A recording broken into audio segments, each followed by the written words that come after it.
Hi friends, ಎಲ್ಲರಿಗೂ ನಮಸ್ಕಾರ. ಕವಿರಾಜ ಲೋಕ ಚಾನಲ್ಗೆ ಸ್ವಾಗತ.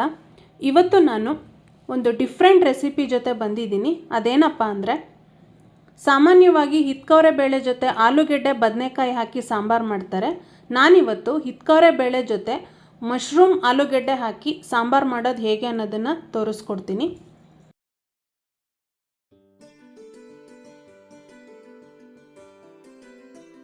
ಮೊದಲಿಗೆ ನಾನಿಲ್ಲಿ ಒಂದು ಕುಕ್ಕರ್ ತಗೊಂಡಿದ್ದೀನಿ.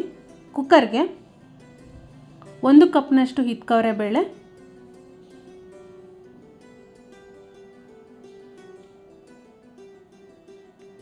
ಜೊತೆಗೆ ಕಟ್ ಮಾಡಿ ಇಟ್ಕೊಂಡಿರೋ 2 ಆಲೂಗೆಡ್ಡೆ ಹಾಕ್ತಾಯಿದ್ದೀನಿ. ಇದಕ್ಕೆ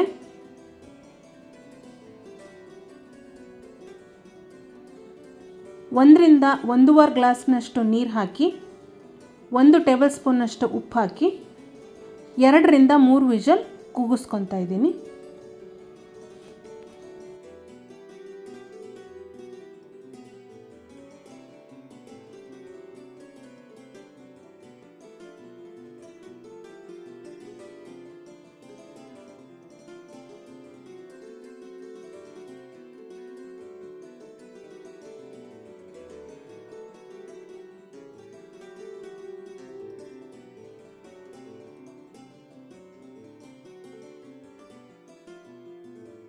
ನಂತರ ಒಂದು ಬಾಣಲಿಗೆ 2-3 ಟೇಬಲ್ ಸ್ಪೂನ್ನಷ್ಟು ಎಣ್ಣೆ ಹಾಕಿ, 1 ಇಂಚಷ್ಟು ಚಕ್ಕೆ, 4 ಲವಂಗ, ಜೊತೆಗೆ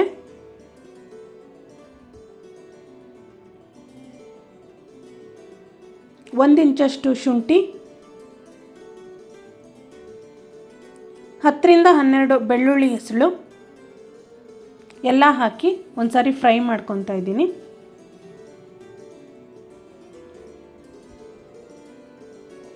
ಇದೊಂದು ಸ್ವಲ್ಪ ಫ್ರೈ ಆದಮೇಲೆ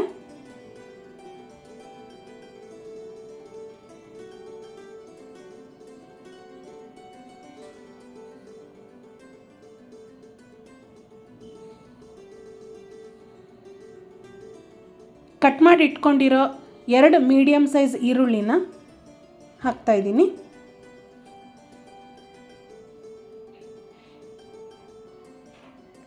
ಈ ಎಲ್ಲ ಪದಾರ್ಥಗಳನ್ನು ಒಂದೊಂದಾಗೆ ಹಾಕಿ ಹುರ್ಕೋಬೇಕು. ಈರುಳ್ಳಿ ಚೆನ್ನಾಗಿ ಫ್ರೈ ಆಗಿದೆ. ಈಗ ಇದಕ್ಕೆ ಕಟ್ ಮಾಡಿ ಇಟ್ಕೊಂಡಿರೋ 2 ಮೀಡಿಯಮ್ ಸೈಜ್ ಟೊಮೆಟೊ ಹಾಕ್ತಾಯಿದ್ದೀನಿ. ಟೊಮೆಟೊ ಮೆತ್ತಗಾಗೋ ತನಕ ಚೆನ್ನಾಗಿ ಫ್ರೈ ಮಾಡ್ಕೋಬೇಕು.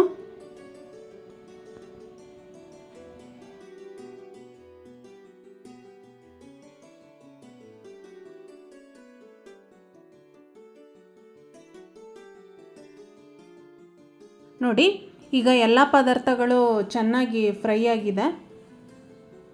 ಈಗ ಇದನ್ನು ಸಂಪೂರ್ಣವಾಗಿ ತಣ್ಣಗಾಗಕ್ಕೆ ಬಿಡ್ತಾ ಇದ್ದೀನಿ.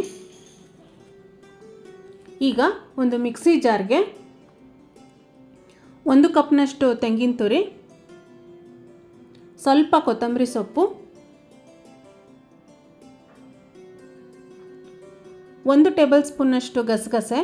ನಾನಿಲ್ಲಿ ಹುರ್ಗಡ್ಲೆ ಹಾಕ್ತಾ ಇಲ್ಲ. ಹುರ್ಗಡ್ಲೆ ಬೇಕು ಅನ್ನೋರು ಹುರ್ಗಡ್ಲೆ ಕೂಡ ಹಾಕ್ಕೋಬೋದು.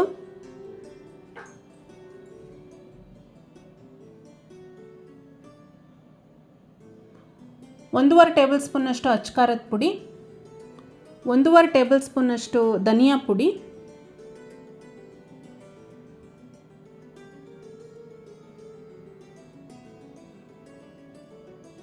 ಇದ್ರ ಜೊತೆಗೆ ಫ್ರೈ ಮಾಡಿ ಇಟ್ಕೊಂಡಿರೋ ಈರುಳ್ಳಿ ಟೊಮೆಟೊ ಹಾಕಿ ಸ್ವಲ್ಪ ನೀರು ಹಾಕಿ ನುಣ್ಣಗೆ ರುಬ್ಕೊತಾ ಇದ್ದೀನಿ.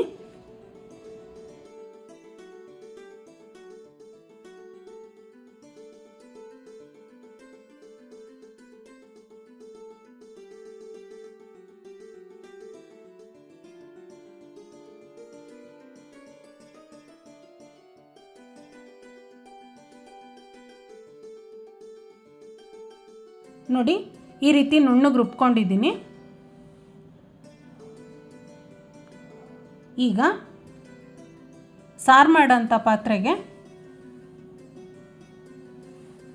3 ಟೇಬಲ್ ಸ್ಪೂನ್ನಷ್ಟು ಎಣ್ಣೆ ಹಾಕ್ತಾಯಿದ್ದೀನಿ.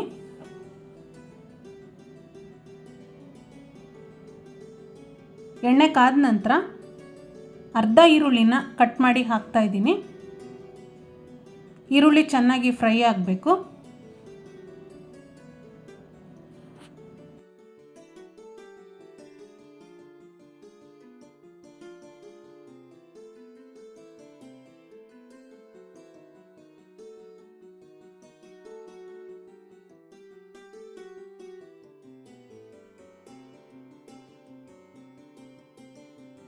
ನೋಡಿ, ಈರುಳ್ಳಿ ಚೆನ್ನಾಗಿ ಫ್ರೈ ಆಗಿದೆ. ಈಗ 200 ಗ್ರಾಮಷ್ಟು ಚೆನ್ನಾಗಿ ತೊಳೆದಿಟ್ಕೊಂಡಿರೋ ಮಶ್ರೂಮ್ ಹಾಕ್ತಾಯಿದ್ದೀನಿ. ಇದನ್ನು 5 ರಿಂದ 10 ನಿಮಿಷ ಚೆನ್ನಾಗಿ ಬೇಯಿಸ್ಕೋಬೇಕು.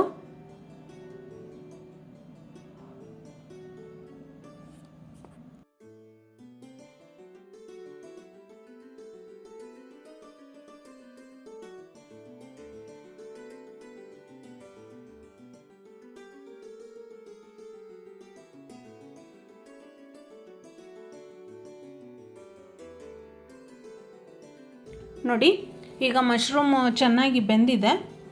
ಈಗ ಇದಕ್ಕೆ ಕುಕ್ಕರಲ್ಲಿ ಬೇಯಿಸಿಟ್ಕೊಂಡಿರೋ ಹಿತ್ಕವರೆ ಬೇಳೆ ಆಲೂಗೆಡ್ಡೆ ಹಾಕ್ತಾಯಿದ್ದೀನಿ.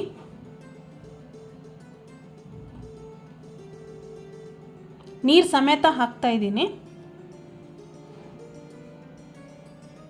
ನೀವು ಎಕ್ಸ್ಟ್ರಾ ನೀರು ಬೇಕು ಅಂದರೆ ಆಮೇಲೆ ಹಾಕ್ಕೋಬೋದು. ಇದು ಗಸಗಸೆ ಹಾಕಿರೋದ್ರಿಂದ ಸ್ವಲ್ಪ ಗಟ್ಟಿಯಾಗಿ ಆಗುತ್ತೆ. ಈಗ ನೋಡಿ, ರುಬ್ಬಿಟ್ಕೊಂಡಿರೋ ಮಸಾಲೆ ಹಾಕ್ತಾಯಿದ್ದೀನಿ.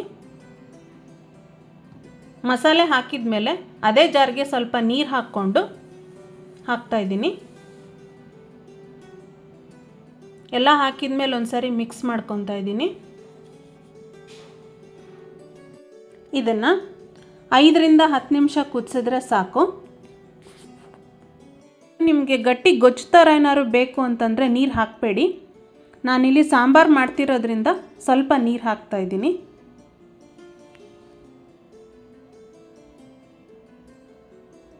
ಇದನ್ನು ಒಂದು 15 ನಿಮಿಷದಲ್ಲಿ ಈ ಸಾಂಬಾರು ಮಾಡ್ಬೋದು.